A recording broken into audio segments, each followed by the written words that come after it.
The Soviet Army in 1958, put into service in 1961. This flies at about 1,067 feet per second.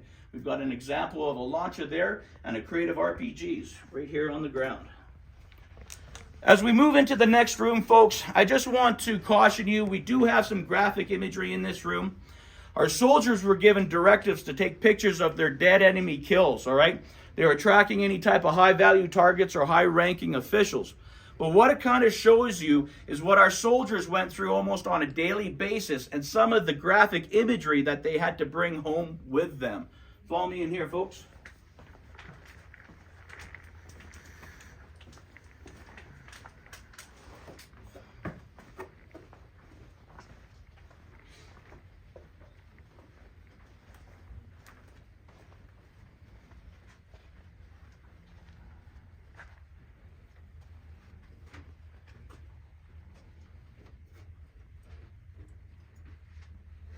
Keep moving in, folks. As we keep coming into this room, the majority of items that you see on display here was taken from one of Saddam Hussein's palaces. In his 26-year reign, he built anywhere between 80 to 100 palaces. And again, the majority of things on display were taken from one of those palaces.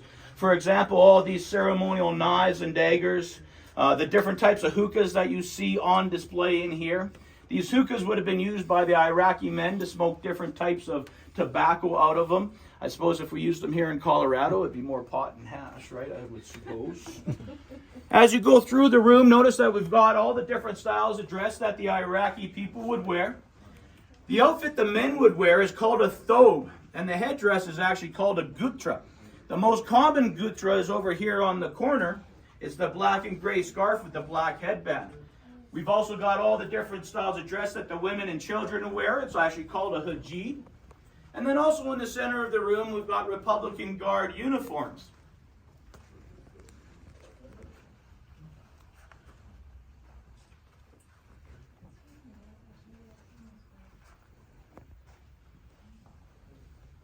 So we'll keep rounding the corner here, folks. When you do, have a look at that black table. On top of it is a scrapbook.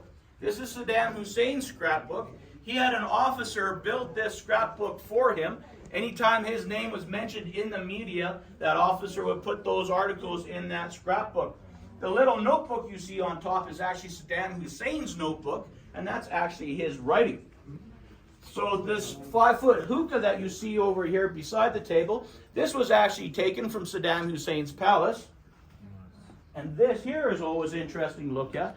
Don't worry, I haven't hit anybody yet so far. Weighs about 10 pounds.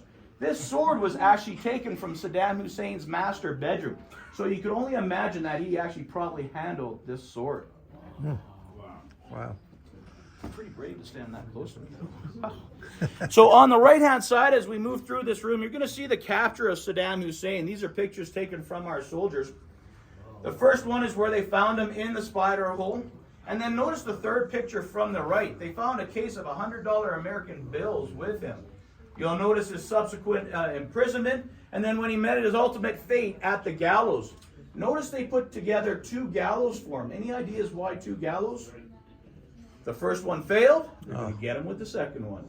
And that picture that you see on display at the right at the end is about 30 seconds before he was actually hung and put to death.